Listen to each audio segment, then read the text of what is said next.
Hey guys, today I'm away from home, so there's a little bit of a change in scenery, but let's talk about what's new today, and that would be the 2024 Buick Envista. This is not an all-electric Buick like some people had been assuming, but it is going to be a really intriguing entry in the small crossover segment in North America.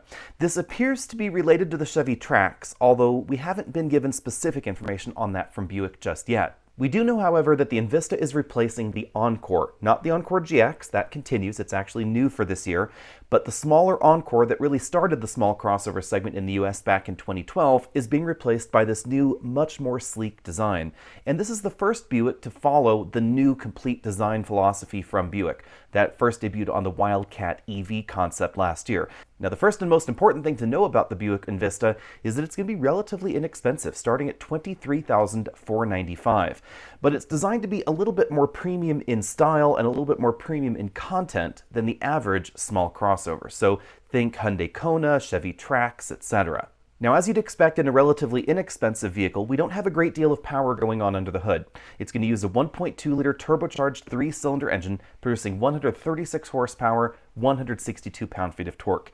It won't use a CVT, however, so if you're not a big fan of continuously variable automatics, don't worry, this has a traditional automatic, except that it's a 6-speed, not an 8-speed or a 9-speed. I do think that's a bit of a weird twist here, but it's logically because they were trying to get the price tag as low as possible, just like in the Chevy Trax. According to GM, it's also going to give you high fuel economy. They're estimating about 30 miles per gallon. If you want more power, more gears, or all-wheel drive, you're going to have to look elsewhere, but if you want a low sticker price, keep looking at the Envista. We don't have complete pricing guidance just yet, but GM has said that the Avenir trim, which is going to be the top-end version of this, is going to start at $29,695. Plus, of course, destination, tax, title, license, etc. We're still looking at a vehicle that's just barely going to cross $30,000. There are probably going to be a few standalone options even on that Avenir trim, like paint, etc., but pricing is definitely going to be below a decent number of the mainstream competitors. On the other hand, interior practicality is likely going to be a little bit below some of those competitors. We have a really sloping roofline and a bit more of a liftback versus a hatchback like you'd traditionally find in this segment. And that's the biggest thing that you'll notice between this and the Encore GX. We don't have that vertical hatch in the back, we really have that more raked liftback design. Up front, of course, we have the more expressive front end with the Tri-Shield logo from Buick without a frame around it, and really more of a sleek, pointy, more EV-like design as far as the front end goes. On the inside, for some reason I'm getting a little bit of Hanna-Barbera with this dual-screen LCD infotainment system and gauge cluster. Let me know what you think about that down there in the comments section below. It is going to feature a touchscreen. We aren't too sure about exactly what's going to be standard content and what's going to be optional, but the interior is very much like we find in some of the other modern GM products that are on sale this year.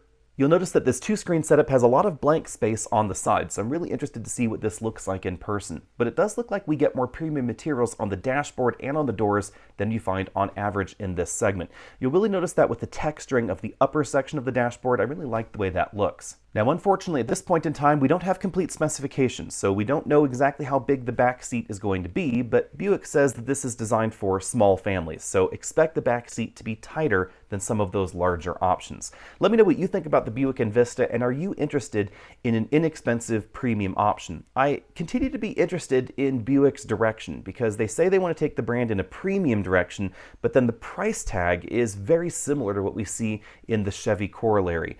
Now, the design of this is quite different, and I do think that's refreshing, that they have decided to give this a very different exterior shape than we find in the Chevy Trax or the Chevy Trailblazer.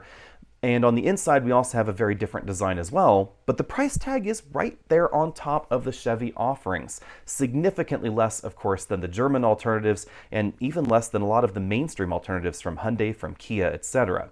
If you're interested in getting one of these, you don't have long to wait. Production is going to start in May, and hopefully I will be driving one around that time as well. Be sure and let me know what you think about the new Envista down there in the comment section, and let me know what you think about Buick's new styling direction as well. See all of you next week.